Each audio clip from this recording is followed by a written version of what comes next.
High school, graduated from Tri-Valley High School in Dresden, Ohio. I grew up in Ohio, Central Ohio area, a small town called Adams Mills. Joined the military right out of high school and graduated in 1981. Now, that came about because my dad was a World War II vet, and actually most of the adult males, certainly all the adult males in my town that were my dad's age, were all World War II vets. My uncle, I mean, everybody. And that had a tremendous influence on me.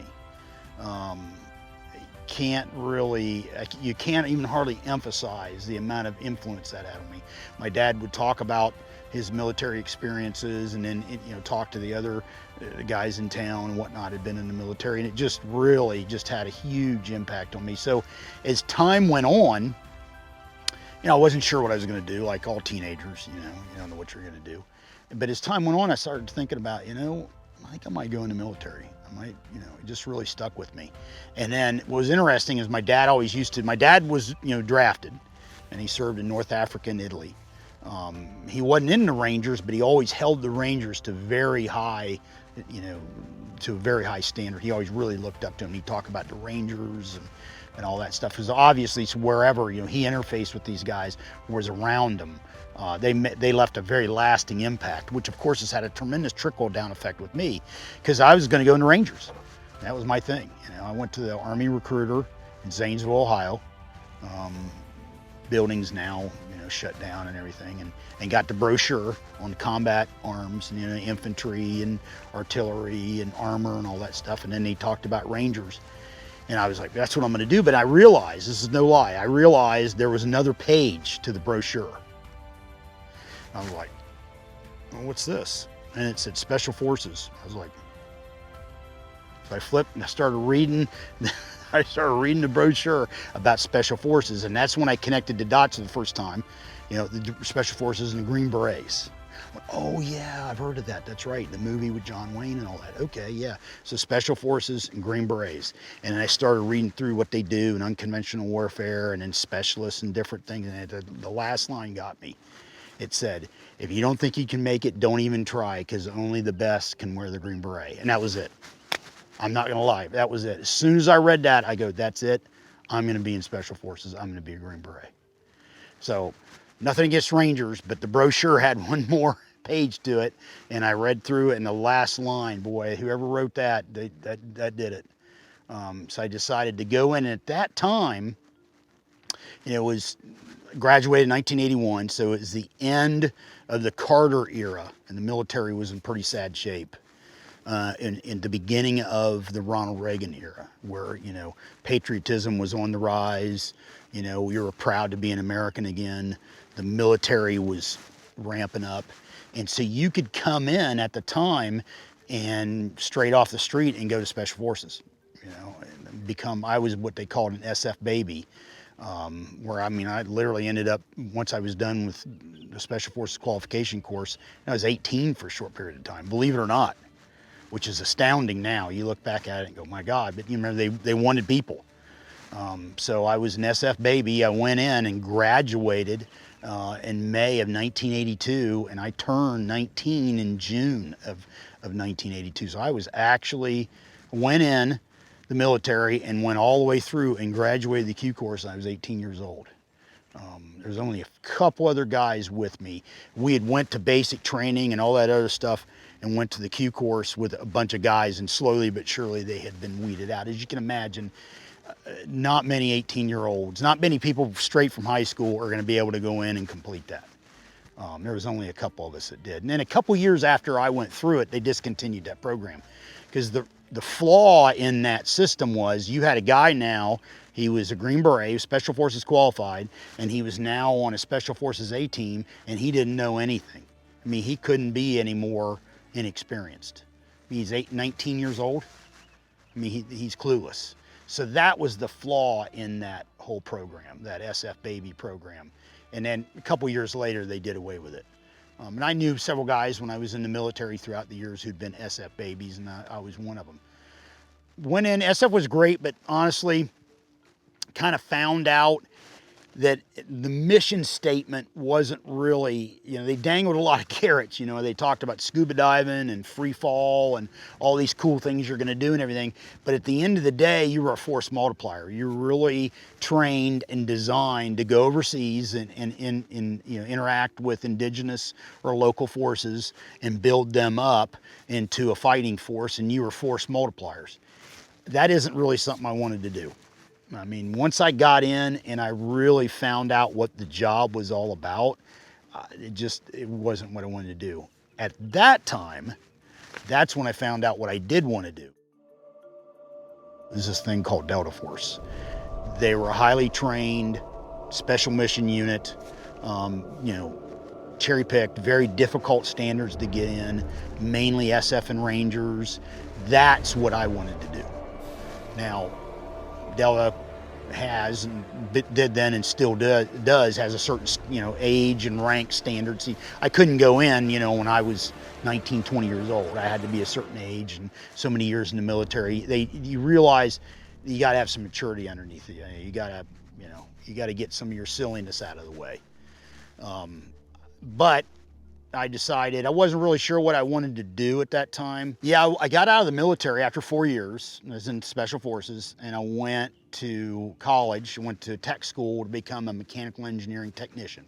Not a full-blown engineer, but an associate's degree in mechanical engineering. So you'd be able to go into a manufacturing facility, and I wanted to go to the firearms industry, FN or Colt or somebody, and I wanted to work in the firearms industry, and you'd kind of be a foreman level. Wouldn't be an engineer, and you wouldn't be a guy running a machine. You'd kind of be that foreman level.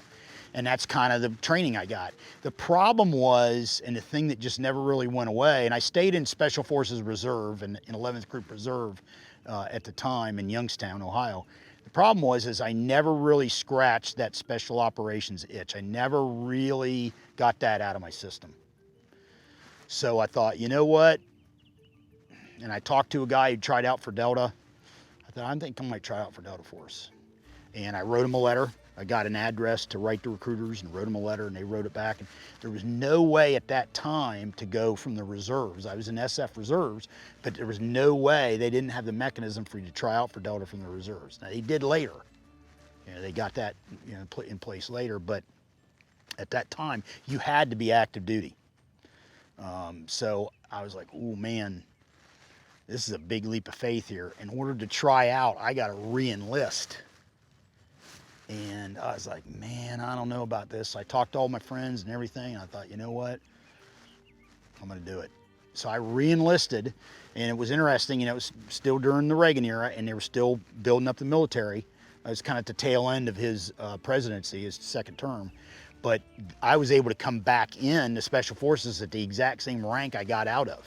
So I had a 2.5 year break in service, and I went in the exact same rank. And I was able to pick where I wanted to be, and I went to Bad Tolz, Germany. Went to 10th Group in Bad Tolz, Germany. And went over there and started training for Delta. I was there a year, and eventually made it. Very difficult, easily the toughest thing I've ever done. Most guys will tell you that who've tried and went through selection. Exceptionally difficult. I had 88 guys I tried out with, only 13 of us made it, and went to OTC, and then out of that, only 11 actually eventually made it into the squadrons. So, out of 88 guys, 11 guys ended up crossing the hall, as we called it. Very difficult. That was in fall of 1988. I ended up going to A Squadron, and I was very fortunate that it ended up being right when a lot of things kind of fell into place just by chance. We had invasion of Panama, and I was involved in the Kurt Muse rescue in Panama, Operation Just Cause. And then later on, of course, was Desert Storm.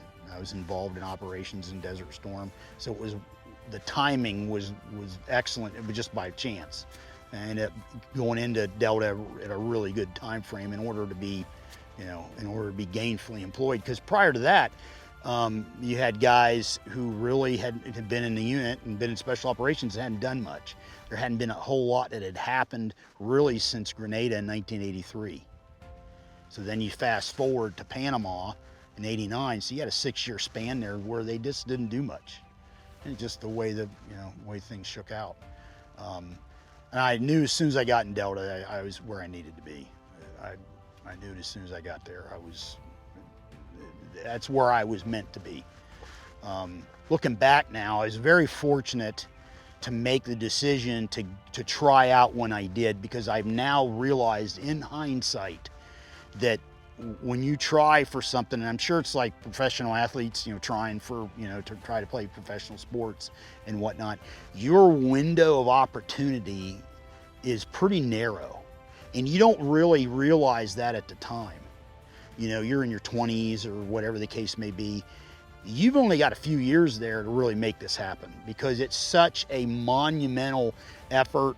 It's such a monumental life change in so many ways that I've known guys later and some guys in the firearms industry today that have wanted to try out for Delta. And I remember, now that opportunity's missed them, and then life has went on, and they don't have that opportunity to go back. But I've told them, you need to do it immediately. You need to do it yesterday. Because what you realize is life goes on, not only physically, but life demands, life changes. You're married, you got kids, just so many other things start coming into the equation that limit your opportunity. And I was very fortunate. I didn't realize it at the time, but I was very fortunate that when that opportunity was there, I seized it. And that would be something that I would tell people who are watching. Not necessarily trying out for Delta Force, but if there's something in your life that you feel like that you want to make a commitment to, that you really want to go for, you want to make that ultimate effort, you need to do it, and you need to do it, ASAP. Because what you'll find is, as time goes on, the clock will tick by, the months and the years will tick by, and then pretty soon you're 5 years, 10 years down the road, and your opportunity to do whatever you wanted to do will be gone. I was very, very fortunate that I took advantage of it when I did. I was 24 when I made it into Delta, and then I finished my career. I ended up, I was there for 15 years. So I essentially spent more or less 5 years in Special Forces prior to, and then I made it, and then I spent the last 15 years plus there, and I ended up with almost 21 years in the military. I enjoyed it. I wouldn't trade it for anything. Obviously, I got a lot of bumps and bruises along the way, and I had friends that were killed in combat and friends that were killed in training, but I wouldn't change it for anything. The thing that kind of stuck with me that has carried me to today was, I was a gun guy before I went in the Army. I liked guns. I went into Special Forces to be a Special Forces light weapon specialist. And then I carried that passion into Delta, and then I was able to take advantage of it there. It was, access to ammo for training. I went all over the country and trained with guys like Rob Latham and Jerry Barnhart, John Shaw, all kinds of different people. So I was able to really fuel that passion in Delta, and that kind of launched me to where I'm at today. The opportunities that were presented to me and that I was able to kind of feed that passion really has paid off in spades, and has really set up my post-military career. I got out, and like a lot of guys, not sure what I'm going to do. Went to work for HK for a while, and then, stopped that, and I went back to Delta and did a civilian contract job there for a while, and then I went out and did another contract job, government contract job. So it was like that classic retiree. The saying goes, and I'm a perfect example, is you're going to do 3 jobs after you retire from the military before you figure out the one you're going to settle in on, and I'm the poster child of that. I worked for HK. I went back and did a military contract, civilian contract job at the unit. Then I did another military contract job before I decided to go self-employed. I'm gonna give this thing a shot. I'm gonna be self-employed. I'm gonna do the training thing, and I'm gonna really, I'm gonna try to make this work, Vickers tactical, as it were, and see if I can make this thing fly. And it's been off to the races ever since. Now I got 9 million irons in the fire. I do videos. I still do training. I've got firearms industry consulting that I do. I have a lineup, market, accessories in the firearms industry. Now, one of the things I've done the last few years, books. I have coffee table books, Vickers Guide coffee table books. So it's all stuff that kind of led up to my time in the military and my passion in firearms and my experience in the military. Kind of led up to this. So now I'm taking maximum advantage of it in the firearms industry. And I wouldn't change it for anything. Times I get fatigued, obviously I get kind of burned out. I need a break, but I can't complain. I wouldn't change it for anything. where are things going from here? You know, we're in the middle of this COVID-19 thing right now. Honestly, it's kind of it's given me time to take a step back and really assess just how much I appreciate what I do. Yeah, I was getting a little burned out on training, a little bit burned out on classes, but you know, being at home a lot and being able to kind of, you know, think a lot has allowed me to really say, you know what, I do enjoy going out and doing classes. I do enjoy interacting with people, talking about guns and firearms and ammo and gear, and I do enjoy that, and it kind of reinvigorated that passion. So I still intend on doing that, you know, doing classes throughout the country and whatnot. I don't plan on changing that anytime soon. Still doing books, got Vickers guide books. They're coming out. We do about 2 a year now, and those are going real well.